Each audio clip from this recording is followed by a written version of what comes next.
Hello and welcome to Beauty and the Biz, where we talk about the business and marketing side of plastic surgery. I'm your host, Catherine Maley, author of Your Aesthetic Practice, What Your Patients Are Saying, as well as consultant to plastic surgeons to get them more patients and more profits. Now, today's a very special guest. I've known him for a very long time. We've done a lot of business together. It's Dr. Edwin Williams. He's a facial plastic and reconstructive surgeon in private practice in upstate New York. Now, his practice is pretty darn impressive.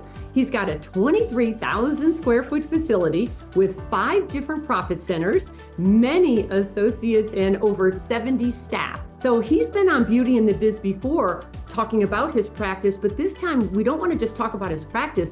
We want to talk about private equity and plastic surgery merging together and how do they fit together equitably. So Dr. Williams, welcome to Beauty and the Biz. Well, thank you for having me back on again, Catherine. You know, I love talking about this stuff. So I don't know. It's one of my hobbies. Business is my hobby. Medicine is my vocation, but business is my hobby. So I love talking about this stuff. And, you know, I've made every mistake out there.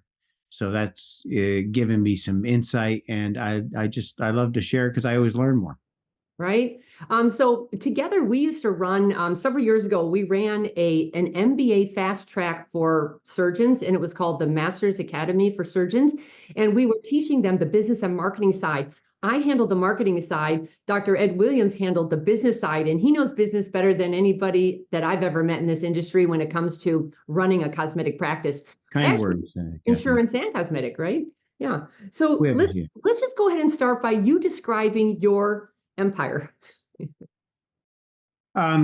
So we have I'm a facial plastic surgeon. We have we have a plastic surgeon, a couple other facial plastic surgeons, and we have a surgical practice that probably, maybe 10% of it is insurance based. And the only reason we keep the insurance is we're part of this community. I started this practice 32 years ago. I mean, I just was brought a bottle of wine today from an ER doc that, you know, we helped somebody he knows out. And so to me, it's important to be part of the community. So even though the consultants always tell us you should get rid of the insurance stuff, it's just, I don't know, it makes us feel whole. The aesthetic part of the practice is, you know, like any other aesthetic practice, we do rhinoplasty, facelift, all the cosmetic stuff. And then we have a non-surgical practice, which is as big as the surgical practice. That's what I was talking about. We just, basically took over the whole building now, and we did a basic gut renovation of about 9,000 square feet. So we've got about 19 treatment rooms for the non-surgical. Then we have a hair transplant practice, and Dr. Slaughter, who's one of my fellows, the guy just does beautiful hair transplant work, and that's out of Saratoga Springs. But we do some of that in Albany. Most of it is in Latham. Most of it is in Saratoga. And then we have an ambulatory surgery center. So I guess, we'd say there's 4 profit centers there technically. The building is a separate piece of real estate. And I put that in the ground in 1997. So that was a few years ago. So yeah, it's, time goes fast. I can't believe like the years, and now I'm, 64 years old going, what's next? I hear you. So how did private equity get on your radar? Because we weren't talking about this forever. And last year with the podcast, we started talking about it a lot. So most people don't understand private equity, and I've done an extensive amount of research into the whole thing. And so private equity is nothing more than equity, people buying pieces of a business with the hopes to have a profit down the road, right? Now,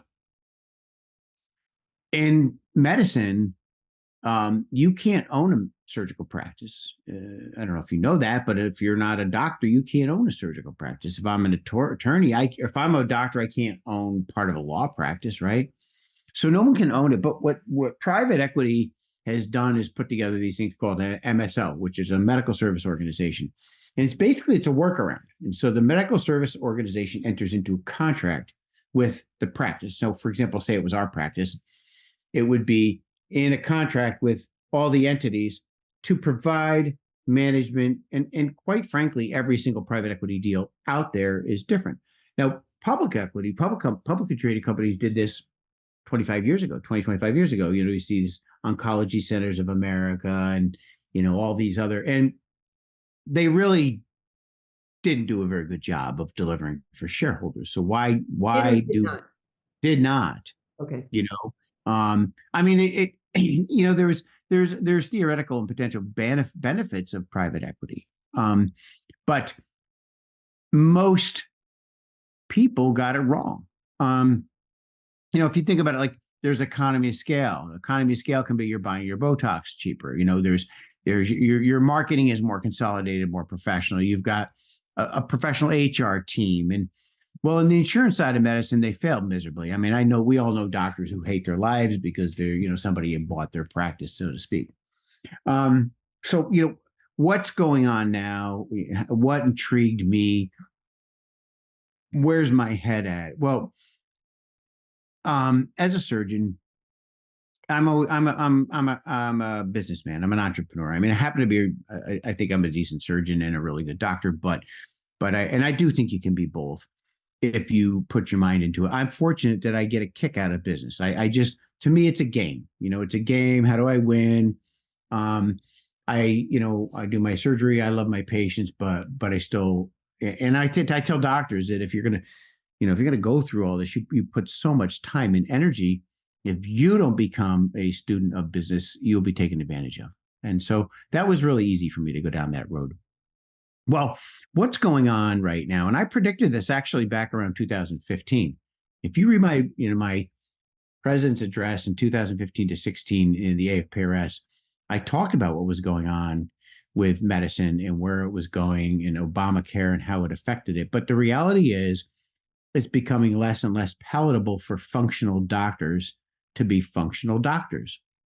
And as you know, if you're a consumer or a patient, it sucks to go to the doctor these days. You can't get through to a live voice, and it goes on and on and on. And our colleagues feel the same way. At the same time, the non-surgical Botox was FDA approved, to April 2003. And I remember in 1998, 99, my wife was like, you need to get involved with this Botox stuff. And I'm like, I'm not screwing around with that stuff. I'm a surgeon. That's like a fad, So, right, big fad. Well, so we've had injectors. We started around 2003, and I started doing it, and I started injecting patients. And I realized that as it was growing, it was undermining my surgical practice. And you've heard me talk about this in Mastermind. If we don't learn how to scale up and leverage non-surgeons, providers, we're going to be left out in the cold. And we know, I know a lot of my colleagues who, have a surgical practice, they're much more sensitive to recessions. They're much more, right? We have a recession, the surgery stops, the Botox keeps going. So where's the industry going and what's been going since 2015? And what I predicted back then, you are going to continue to see the non-surgical grow at a rate that outpaces a surgery. Right now, we're predicting 15 to 18% until at least 2030 and beyond non-surgical growth. And we see that. I remember like my 33-year-old, she's 32-year-old, who just had her second baby when she was she was 25. She's like, Dad, I need Botox. I'm like, oh my God, my 25-year-old wanting Botox. Now you got the 19-year-old wanting Botox. And by the way, they don't want to talk to one on the phone. They want to do a lip flip and they want to just log in and get it, right? So, or you got 12-year-olds like talking about skincare. Like, it's crazy. So this market's going to continue to grow. Okay, how do you take advantage of that? Now, as a surgeon, you put your head down and say, I'm just going to keep doing surgery. I'm going to keep doing surgery. But the reality is, a surgery is only growing at 2 to 3% a year. So when you have something that's continuing to grow and grow and grow and throw more, throw profit to the bottom line, that's a fragmented industry. It is an absolute formula or a recipe for consolidation. And you probably know Lou, what's Lou's last name? Frashina. I know what you're talking about. Yes. Yeah. So he brought Restal into this country back with medicines, and I had him on my podcast probably 5 years ago, and that's exactly what Lou said. You're going to see consolidation, and I never forgot that. So what do? You either put your head in the sand and you're a little med spa. Meanwhile, they're popping up all over the damn place, right? or you figure a way to capitalize on that. And what's happening is private equity enters into the field and says, okay, look, this industry is growing. We need to roll these up, buy these up.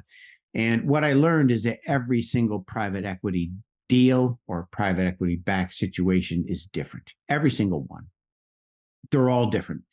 And if someone is approaching your practice, it's very important to make sure that your values are consistent with theirs. What you believe is the ideal business model is consistent with theirs. So we knew this was going to happen. It's happening now.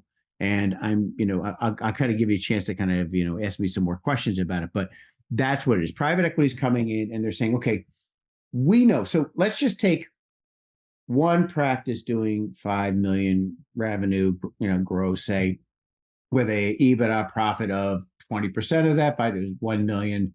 What is that worth? It's probably worth a multiple of maybe 4 to 5. Okay. Now you get one doing 10 million with a 2 EBITDA, that's probably worth closer to 7. So by adding multiples on, the value goes up.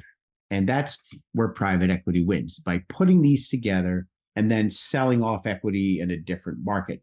Or, that's one model. Some people they want to continue to grow it and make it a better business model. But I don't know if did that give you a little bit of a sense or an understanding of what they're doing? Yeah, one distinguishing variable. A lot of the private equity, when we used to say that, I thought it was a bunch of business people coming in and taking over. Then I realized, no, they're all different. Some are physician owned or physician run. So can you just talk about that? Well, I think, yes. I mean, I had so many people, I probably kissed 20 private equity toads. Okay. And there was everything under the sun out there. What the business people really technically would want is to be able to roll these up and control it all. Okay.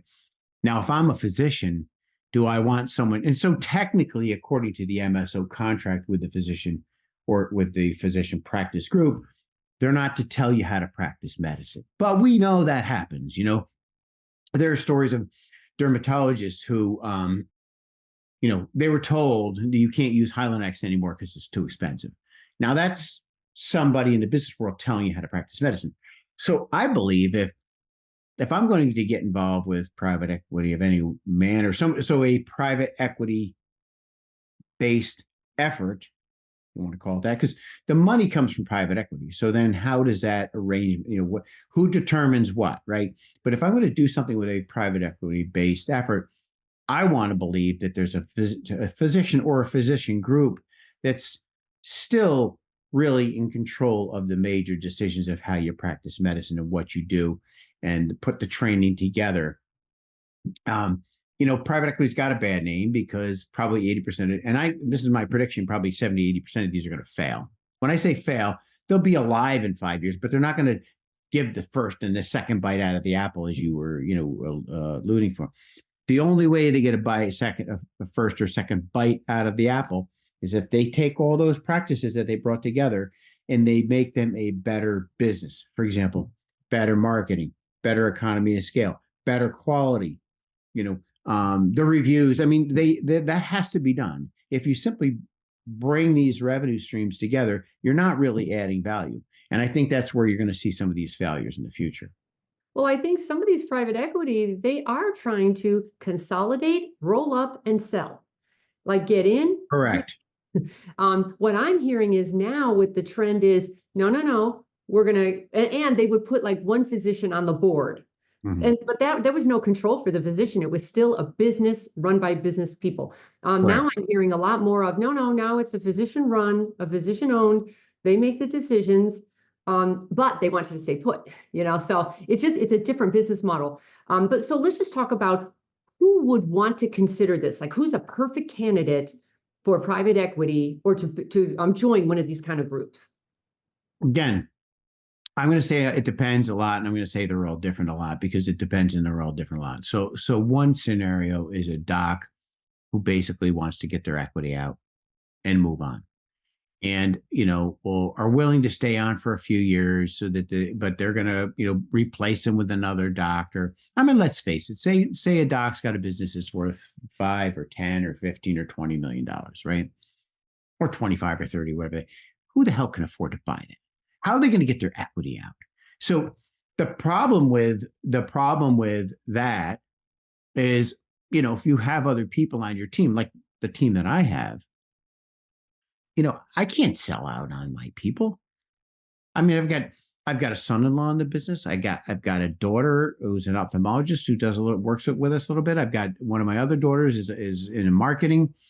The only way that I can do that, and I've got people like Susan who've been with me for 27 years, and many others who've been with me for many, many years. The only way that I can justify that in my conscience is to create a situation where everybody wins and we are building a better business together, and truly believe that in my heart of hearts.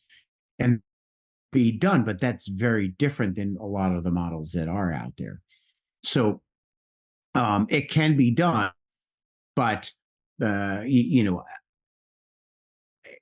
whoever is joining, and whether like the group that if I'm working with somebody, if we're bringing in medical spas or whatever we're bringing in, we we want to have to be able to build a better business. And some people have different philosophies. Their philosophy is, we're going to go in and we're going to use all the same IT and we're going to change it all to something. If you look at the value of what we all do in our communities, it's a personal relationship. It's a word of mouth thing.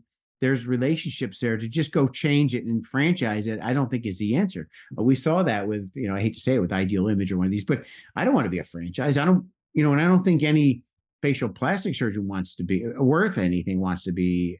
So I think it depends on the situation, because if you've got a plastic surgeon, facial plastic surgeon who is looking for an exit, and they're going to get put a bunch of money in their pocket, I mean, it's hard sometimes for those people not to turn it down.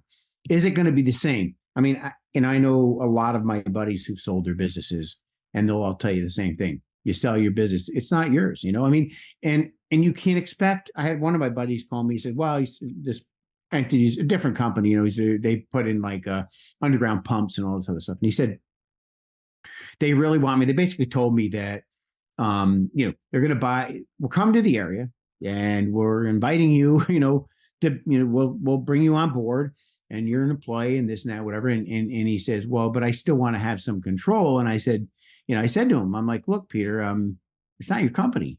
And, you got to be prepared that you could walk to the door the next day.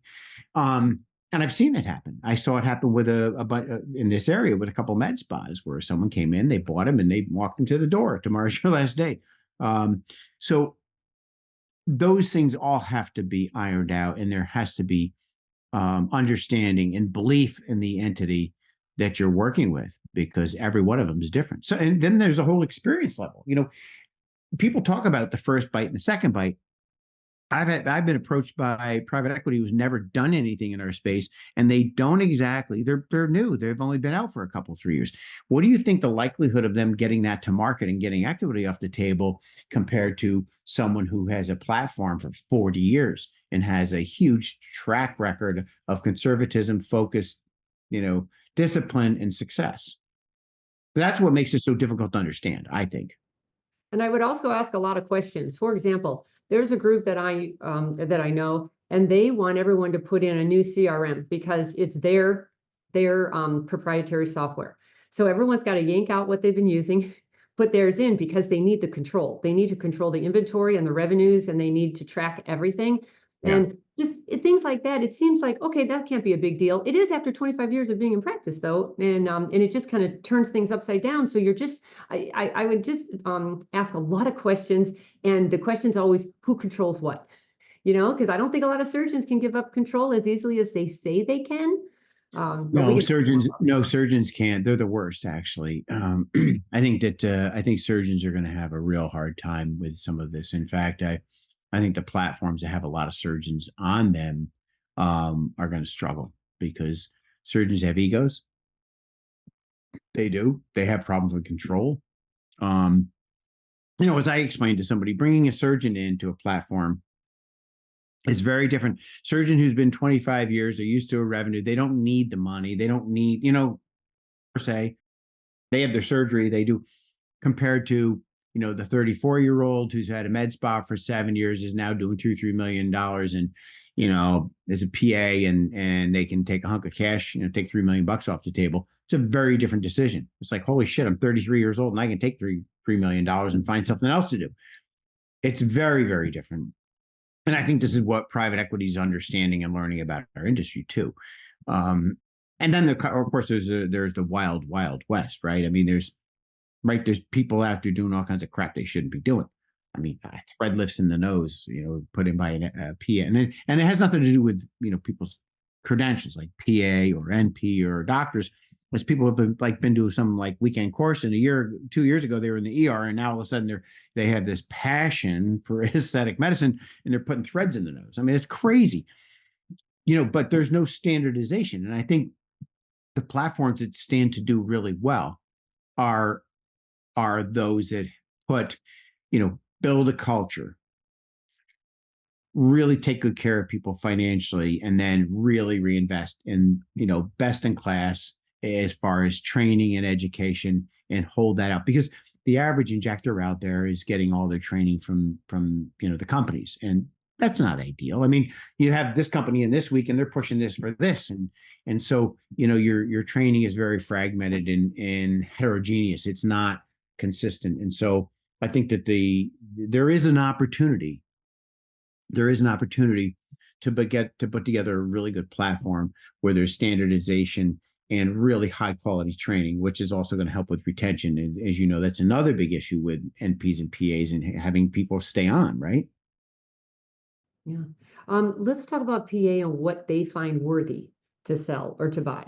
Because usually Yeah. a surgical practice has the surgical side, the non-surgical side, and the recon side. Right. What would a typical PE firm be looking for, and what do they value more or most? In my opinion, the most valuable are just non-surgical. I'll be honest. I think the surgical practices are they're hard to manage, really hard to manage. I mean, I can manage it because I've got a strong personality and I have done it. And I always say it's like herding cats, and I speak feline, right? So, if you speak feline and you're a cat, I can deal with the surgeons, but the average private equity firm has a hard time dealing with surgeons. The recon side is not profitable. It just isn't. I can tell you it's not. I'll argue, with anyone. We keep our recon side because it helps keep our operating rooms open and keeps our surgical facility fees reasonable. I mean, I got colleagues around the country who can't get OR time, and we have control of our OR time, so that. But for what's appealing to private equity is what's easier. Running a surgery center, surgeons, dealing with surgeons. There's a lot more regulatory things they're dealing with. So I think that the probably the most profitable things are the med spas. A really well-run med spa with a nice, 20%, 25% profit is really the most appealing. Now, the downside of just putting together a platform of just medical spas is you do need leadership. You need leadership and you need really high-level training. And I think by putting a spattering in of surgeons that are really well respected, or derms that are and really limiting those is the ideal platform that I believe, because again, you get, dermatologists are a bunch of prima donnas too, right? Just like the surgeons. So if you have too many of them. So if I'm putting a platform together, I'm looking for really well-run medical spas where I can plug and play, really put together high-level training, and have maybe some really well-respected surgeons for leadership, injectable training, and that sort of thing. And are they interested in your real estate and your equipment, or would they rather not have to deal with that? And when you walk Again, it depends on the contract. Most of them don't want the real estate, and that's also appealing to perfect. some of the doctors. They're like, okay, we'll take this and we'll let you be, you'll be our slumlord. I mean, you'll get to own the real estate. And by the way, we'll sign a 10-year contract with you. I mean, that's appealing if I'm a surgeon. Like, okay, I got a tenant for the next 10 years. I agree. Yeah. Most of them don't want the real estate though. Okay. They don't want it. They don't want it on their balance sheet because they want to take that equity and roll it up and sell it somewhere else. Mm-hmm. Well, they did such a good job with the dermatologists and the orthopedic surgeons. You guys were just next on the list, you know? You say that. I mean, you say that. They did a pretty good job, but Or I don't know if they did. I thought they did. Yeah. they didn't do it. No, I mean, actually, there are a lot of people that are sour over what they did with ortho. You know, PE might have made money, but if you, because they get their fees, they get but I mean, I do think this is different though. I think the aesthetic industry is different than the insurance ortho. I mean, ortho has some potential because they're one of the few profitable areas in medicine, especially if you're doing like total joints and whatever. They can pump those out. Some of those orthopedic surgeons are walking away wealthy, but 70%, just look up the numbers, 70 to 80% of those that are being rolled up do not get that first or second bite out of the apple. So you better get the money off the table in the beginning. Or you can, I know you talked to Grant Stevens. Yeah. My situation is similar to his. I basically tell people we sold our entity, rolled everything up to myself because I'm a very significant shareholder in the MSO. And to me, that tells everybody who's involved is I'm betting the farm on it, so, and I want to make sure that my people were really, really well taken care of. So, we did some things that are unprecedented, and we have stock for everybody. I think I have 40 some people that have stock and that are on my team. And some of them, the Susan Sullivans of the world and people who've been with me for years, this is an opportunity for these people to really be taken care of in the future. So that's why what happens to one of the big issues is what happens to staff, all these PAs, NPs, RNs. What happens to everybody? And in some of these PEs, they said, "Oh no, we'll take good care of them," and then they don't, and the turnover is relentless. Or now the doctor is no longer their boss, the PE company is, and that has to be awkward as heck. What do you think about that? It is, but again, every PE situation and platform is different. In a situation that I have total autonomy. I can fire, I can hire, I can raise people, because that was very important to me, as well as making sure that we took care of all our key people. I don't want to lose it's not even lose these people. I want to make sure that they feel taken care of. I want to make sure our team is critical to us and to our success. And working with partners, meaning whether it's PE or any other equity partner who understands that, was very important to me. Making sure that we have a situation where people know how important my team is to me. I have to ask about that because it takes months of assessment and behind the scenes dealings going on. It took me a year. Yeah. And there's no way the staff can't know that. And then one day they do. Well, how tough is that? That's a really good question. I told my team, when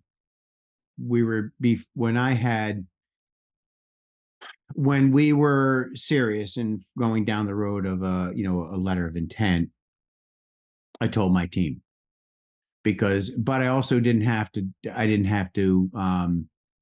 anything, because I made sure everybody's taken care of in this situation. And they believed you, and everyone stayed. They do, and obviously you have to have a degree of trust. I can tell you, my team is pumped. They're excited. They see the benefits. Let me put it to you this way. So I have a daughter, one of my daughters, Riley. She's in our, she came back. She has done a bunch of things, including sell real estate and whatever. Very successful, because I believe your kids need to go work for somebody else and get their butt kicked first before they come back and work for you. But she's now back with us, and she's really, really taken an interest in skincare, and she can sell. She looks at this, or Aiden, who's our marketing manager, one of our managers. We got 3 people in marketing. She kind of runs a show. But for her, or maybe my comptroller, they have the opportunity that is that expands beyond my four walls. They could possibly move up to the national platform, travel, make one and a half, two times what they're making. I mean, that's exciting for somebody, and have stock options in it. But it all comes down to the way you structure. And basically I made sure my people were taken care of. And I got to tell you, I believe it's the best business decision I've ever made in my entire life. Um, could I have just sold out to PE somewhere? Yeah, I could have, but I can't. I couldn't live with myself, because these people helped me get here. We have an amazing team, so like, why would I do that? So I structured things so that my entire team is taken care of, and I brought them into the decision. I mean, ultimately, you have in the beginning, you have people that are, there's always naysayers, right? Because they don't know. Oh, my husband sold his company, but what we have put together is something to capitalize. It's a huge opportunity based on what's growing and going on in the future. And I'm in a position of influence. So that makes a huge difference, just like you're talking to Grant Stevens. I mean, it's a huge difference. It's just, selling out per se. I mean, the people who are very successful in a PE-backed effort know that they don't know our business. So why would they try to control the doctors? I mean, at least if they guess, I mean, a lot of doctors don't know their butt from, I mean, as far as running a business. So, why not get a few doctors on board that really know how to run the show and do that? No, this is a complete before PE. Somebody like you, a practice like yours, you would have brought on associates who then buy in and starts that process. So Right. eventually you would wear it down a little bit. They would bring it up more. They would start with a base, let's say a base salary. Then they buy in. Then they get Correct. more productive. Then you get less productive because you're kind of fading out. They're fading Right. in or coming in. Is that business model just dead now? No, I don't think so. I think when the market's fully consolidated, we're probably talking only 20 to 30% of practices are going to be consolidated. I mean, someone can still go out there, but I'm a businessman. I mean, where's the biggest opportunity for me for the next 5 to 10 years in our industry? And I can tell you, I don't need to work anymore. I don't need to pound out another facelift. The best way to do it. I mean, I mean, you know me. I mean, the best way for me to leverage my potential, my brain, and my influence is by building a bigger business, and that's what I'm interested in doing. I've limited myself on what we have, and I can continue to do that forever, or I can take it to the next level and leave a legacy that's bigger than myself and take care of my people. So the private equity people, I know that this varies as well, but what services are they taking over for you? Because most surgeons say, oh dear God, if somebody would do the payroll and the HR and the accounting and the legal and all of that for me, I'm on board. Is it as easy as that? Or what goes into what they'll do for you versus what you actually still want to do? Again, it depends, but the HR, the payroll, that is where there can be a real nice economy of scale. But our operation is so complex, there's, it's going to be, there's a transition to that. There's got to be a transition. I got to tell you, there was one PE firm that approached me. I mean, you know who they are. I won't mention their names, but I really liked them a lot. Smart as hell, smart as hell. Um, but they lost me. Two things. First, they said, Dr. Williams, the best part is we're just going to take care of all your headaches, and and all you have to do is show up and do surgery. I'm like, you have never made payroll. I can tell you right now, because to think that I can so I have to still run my practice. It's all leadership. I still have to be there. I still have to, the logistics of HR, the logistics of payroll. Hell yes. If we can move that off site and do it, I'm in. The second thing is, when they talk to me, I told them I need a seat. I need a seat on the board. I'm not going to don't give me medical advisor, blow smoke up my backside and put me over here. I'm not doing it. I'm not that guy. If that's you're looking for that, that's not me. So, but I think if you really know what you're doing, it can be a wonderful situation. But I'm not looking to just go quote work for some PE firm and sell out, because there's a lot of that going on now. And I honestly believe a lot of them are going to fail because they think, doctors may, and I will tell you, I really think that a lot of doctors are trying to do these on their own. They're going to struggle too. They have no idea. They think business is easy. They think that finance and multiples and, puts who, what are the sources and uses and all, they think that shit's easy. It isn't too terribly complicated, but we've never done that before. And we want to, by the way, we still want to be doing surgery and we're going to do this on the side. You can't. And so for me, if I can partner with someone who's, listen, why not partner with people who have been there, done it, and are absolute rock stars in what they do, right? Then that's where the ideal marriage comes in, where you can have an amazing practice and doctors who are involved with the platform and have influence and be able to complement the things that you come up short on. Another one that comes up, a lot of the surgeons think, oh, these guys will find me the patients for me. Thank you, because I'm so sick of learning the marketing and the patient attraction part. And then you say, well, you better ask some questions. Who does the marketing? Who's going to bring in the patients, and who's going to do all of that? Yeah, no, you're absolutely right. I mean, unless they have a proven track record, the group I'm working with has a proven track record with regard to the non-surgical. It's the surgical, as you know, is much more complicated. It just is. It's just the way. I mean, I saw a woman today for a facelift. They did a facelift 20 years ago. I mean, it's a relationship. You can't short circuit that. It's just, there's no easy way to make that happen. Right? That's years of building relationships.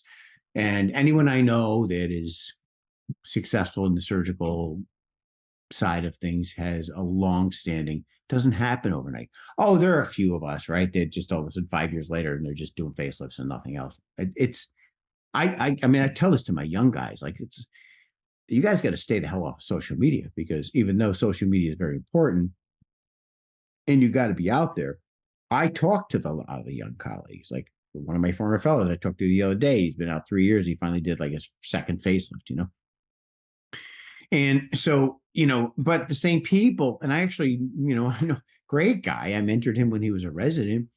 He's in Florida. He's a super, super guy. He pulls me aside at Randy's meeting and, can I talk to you for a few minutes? He tells me his revenue, but he's not making any money. He's making a lot of revenue, but he built up. I mean, rather than go learn how to scale up injectors and he went out and build operating rooms and this, and now he's like over leveraged and he's struggling to pay his bills. Like, so to think PE is going to come in and take over and solve your problems, I think that's a big mistake too. You got to have something to offer them, right? If you're going to work with somebody, you have to have a big bat to swing as well, to have the influence and to have the control and the things that are important to you. So if you've been around for a while and you're attracted to the PE, does your name have any value? Because where does the branding fit into all of this? No, it absolutely does have.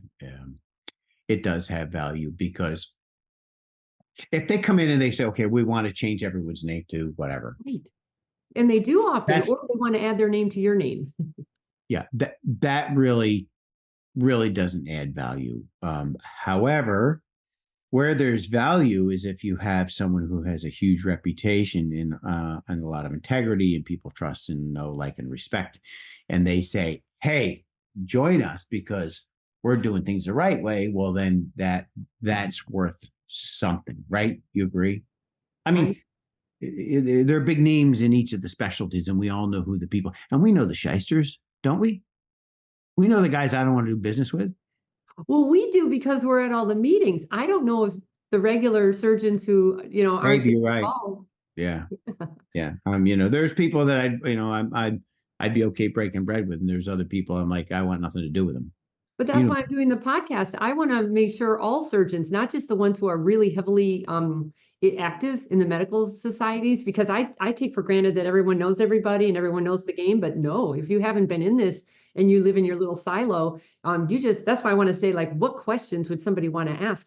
Yeah. Another one would be also, a lot of the surgeons have those satellite offices, or they've opened up 3 different locations as feeders to get the patient to come to their OR. How does that fit into PR? Do they want a PE? Do they want that extra stuff, or is that It all valuable? comes it all comes down to the numbers. Now, I mean, if you've got if you got 3 locations, okay, and two, because we all know everything can't be the most profitable. You always have one that's the best, and that. So say you got 3, and a PA may come in and it's okay. We're going to keep these 2. We're going to close this one. That could happen. I mean, it all comes down to numbers now. If they think that the 3rd location has potential, but if the location 1 and 2 are doing, I'm just saying, doing whatever the number is, and they're doing 20% profit, 25% profit, and they're growing, there's potential there. So, why would here's what's intriguing, and where the huge opportunity is. I'm just going to summarize it here, right? Please. The non-surgical is going to continue to grow. Those of us that are better at it, meaning run a better business, take better care of our patients, better outcomes, and just run a better business in general, have the potential to bring these together and have a significant multiple on their equity piece. Can I throw that in, the multiple? Yeah. I keep hearing that multiple all over the place. Yeah. It goes from 3 to 13% or times. What's a reasonable multiple? You had said 3 to 4. It depends. It depends on the size of the business. The bigger the business. So if you've got a business doing 15 million with 3 million in profit, you got a multiple of 7, 7.25 maybe. Gotcha. Okay. If you're doing 3, 4, this is on the sale or the valuation, because some people just get it as a sale and they just walk away.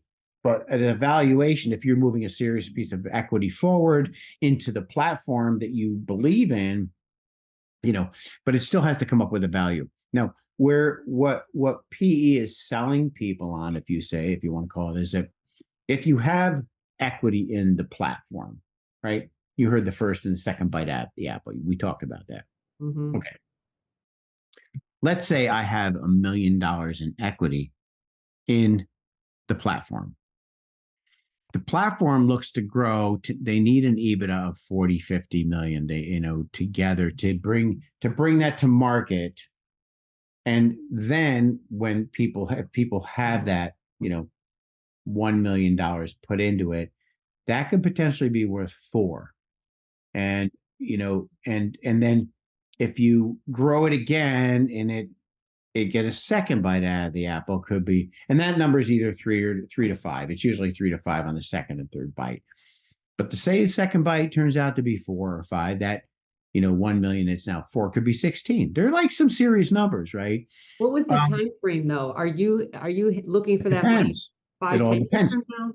Well, it depends. I mean, it depends on the success of, and this is where I think doctors who are trying to do this on their own are terribly mistaken and misled, because this stuff is not easy to do.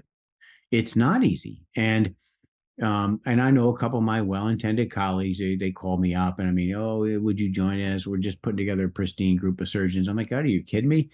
Put a bunch of surgeons together? You must be smoking something. I see that all the time now. The 3 or 4 of them get together. They think, we could do this. We don't need a lawyer. It's not easy. It's not easy. I mean, the level of sophistication that it takes to do Q of E, which is quality of earnings.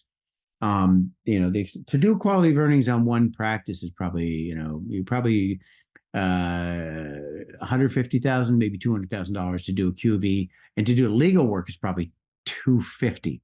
So you got $500,000 to bring in another practice. And by the way, how are you going to add value to that? And I don't believe you can scale up surgical practice. I'm just that's my, and if someone, because I had a few people approach me to join them as quote surgeons, and we're going to put together the most pristine, and I can tell you the names, you recognize them all. They're my friends, but I'm like, what are you guys smoking something? None of us want to share our numbers. We don't want to share our numbers with each other. Right. I mean, surgeons are like the worst, right? And then So is there thought that they're going to just go find an investor that's going to payroll all this? Because it's not going you to need that happen. first bite of the apple. That's the most important one. Who's got that money to I give? said to I said to one of them, and again, you know all these people. I said, what do we have to sell? Yeah. Well, we could put the educational videos. I mean, you have visitors, I have visitors. I'm like, how do you make money on it? You know, so I believe that the ideal platform has some, pristine reputations, Track record. leadership, track record, working in conjunction with a PE firm that is funding it, and everybody wins and everybody owns stock as Well you funded. well Trustworthy. funded. Yeah. It's got to be fun because I know one out there. They basically had to get funding just to keep the lights on. I hear it all the time. They're And running so out of money. they're running out of money. So no, and I think that I go back to the same thing. 20 to 30% of people doing this correctly are going to get a second bite. And on a second bite, we're talking big numbers. Because if we talked about 1 million going to 4, going to 16, what if we got 10 million or 4 million, like going to 5, going to 20, going to 100? Again, what time frame? Well, typically we're talking about 3 to 5 years. And the ones who have been successful have a track record of doing that in 3 to 5 years. But their time is of the essence, and it has to be, um, what's the downside of not participating? I think the key is to be the platform has got to be, in the top 20%. Okay, have to. What's the downside is a missed opportunity. In 10 years, this market will be consolidated. 20 to 30% of it, you're going to see the mom and pop outfits there that are not going to have to worry about competition because they're in some town somewhere but like in my town where I live, like where our facility is, there must be 12 new med spas that popped up. 2/3 to 3/4 of them are going to go bye-bye. Mm-hmm. They can't survive. They're not going to be able to survive. How are they going to keep pace on training? And by the way, you come in, I'm going to give you a rest on. Well, why not Jupiter? Well, we don't carry Jupiter. I mean, you can't. The nickel dime places are not going to survive. I believe that the model that's going to be successful is really well respected surgeons, maybe a few couple derms, and then the rest is all med spas. But to try to just roll up a lot of surgeons or even derms for that matter, I think is a big mistake because, as I mentioned, it's like herding cats. Right. I mean, surgeons trying to get together. Do you honestly think they're going to share their secrets on how they market to get their facelift patients? Hell no. No. I know because I'm a cat, and I've talked to my colleagues, and that like even our meetings, like Randy's meeting, and I mean, people aren't honest. You see me when I used to run around with a microphone and try to like get stuff out of it, but then like people, oh, where do you get your what was the best decision you made in marketing last year? Because people don't want to talk about it. They don't want to tell everybody the secrets. I mean, we did that mastermind, right? I thought it was really pretty cool. I still use the sliver, Right. I'm, I hear you. I recommend it all the Catherine, time. I have once a month I do these little in-office procedures. It's not unusual for me to do 8 or 9 of these upper lid blepharoplasty slivers right in the office. What was the guy on our group that did? But I was like, but that's honest sharing, and that's not happening at the meetings.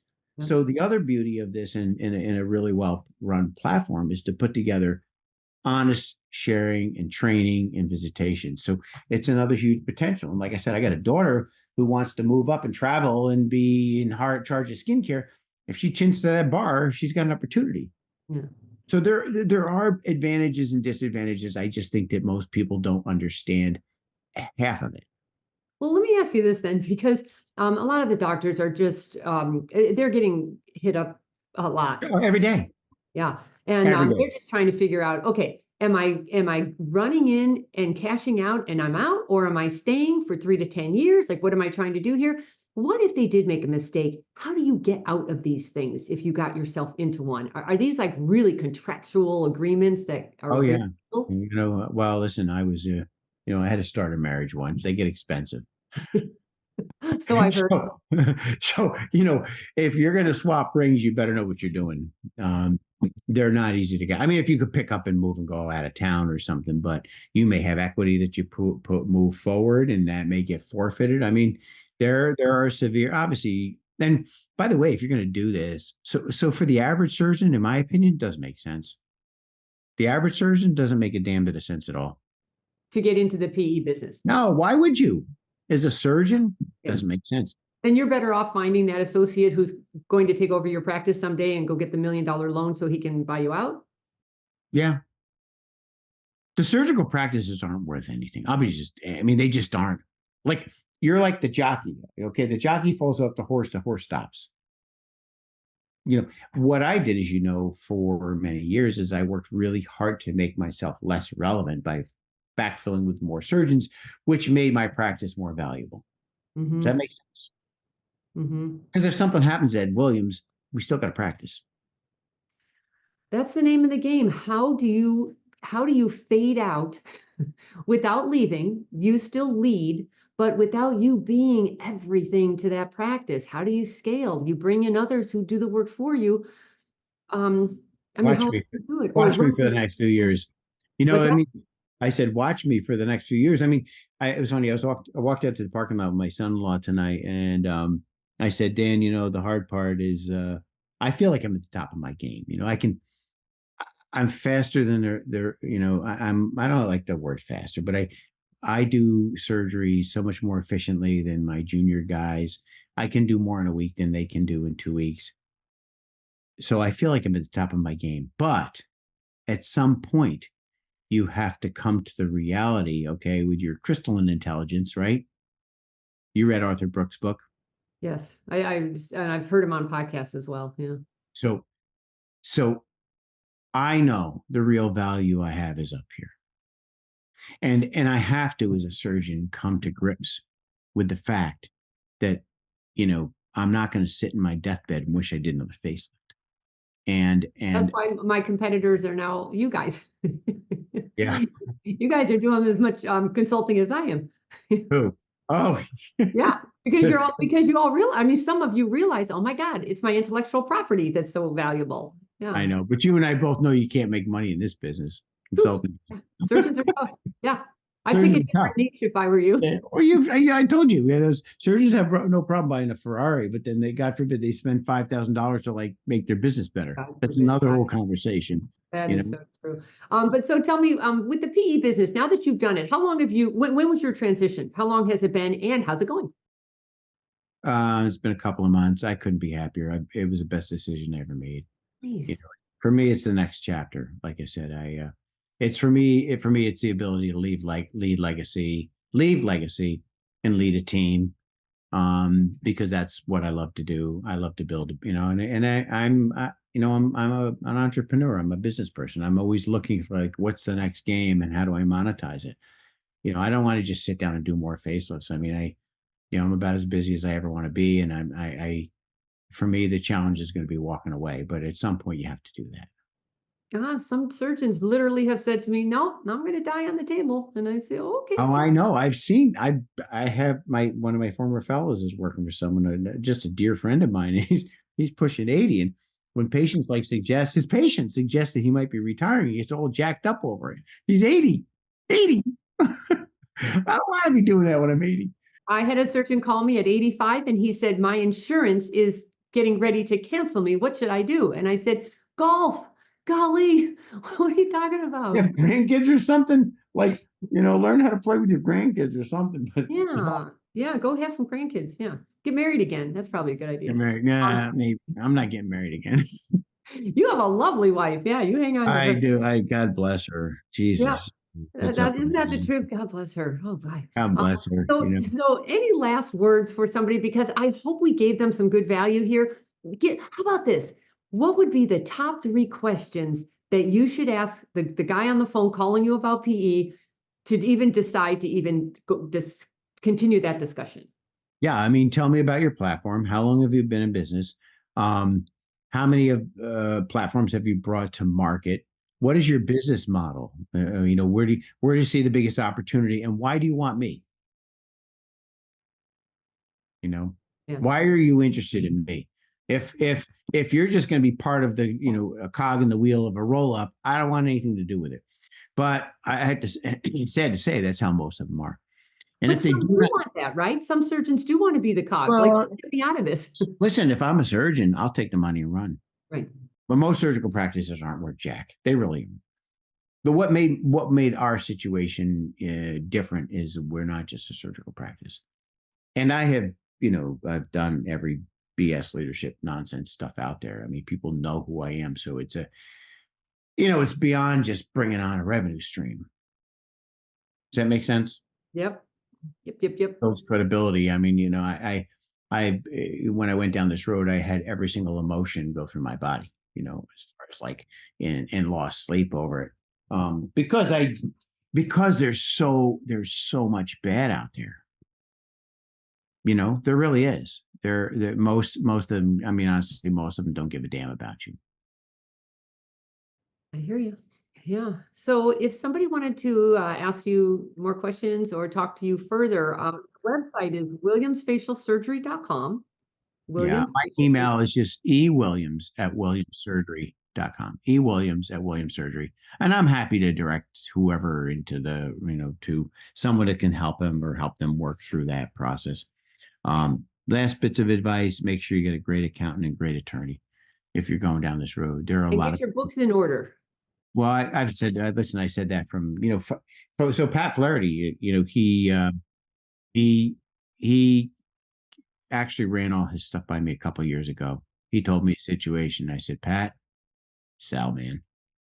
Because for him, he didn't have anyone, he didn't feel like he needed to leave legacy at the time. And so, it was a great situation for him. But it isn't for everybody. It isn't for everybody. And, and I think, in that is his situation. If I were him, you want to pull 85% of the change off the table. Because you don't know what the future of a group is going to be, and especially if they're not really experienced. And is that reasonable to think? 85% of it, yeah, off the table. Hell yeah. Most of the PE firms don't want you to put a lot forward. Yeah, interesting. Most of them would rather have you put 15, 20% forward. Yeah, it all comes in. No one wants to give up any more of the equity. If they believe in it, it doesn't make sense to give up any more equity than you have to. Well, once again, know thyself. If you're a surgeon who's just trying to get out of what you're in, like Right. you've put in your 30 years and you just want to get out, maybe it's a great avenue for the right PE firm. But if you still have a good 5 years left and you want to make something out of that and scale, that might be a perfect opportunity to do it. Yeah, it might be. Except, let's face it, the opportunity might not be around in 5 years either, too. For sure. It's so hot right now. It's hot right now. So, all righty. All right. Well, thank you so much, Dr. Williams. I really appreciate it. Hey, Catherine, always enjoy talking to you. Thank you. I'll see you again. Someone I have a tremendous amount of respect for. I mean, you've been in the industry, unlike a lot of people that, you've been in the industry forever, and you always add value. You're not just out there selling your stuff. So I respect your opinion always. Thank you so much. You know what? I devoted my life to you surgeons 24 years ago. And if you like it or not, I'm going to help you get more patients and profits. And I'm going to die trying. Okay. All right, Kathy. Thank you. Hope you have an awesome. Thank you. Have a great night. Thank you, everybody. That is going to wrap it up for us for Beauty and the Biz. If you would kindly give us a review, that'd be terrific, and subscribe to Beauty and the Biz.